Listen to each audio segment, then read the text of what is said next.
কেমন আছো তুমি? সুখী হতে পেরেছো কিনা জানতে বড় সাধু হয়।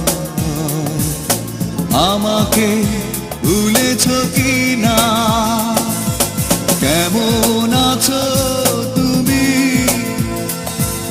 সুখী হতে পেরেছো কিনা জানতে বড় সাধু হয়। আমাকে ভুলেছো কিনা?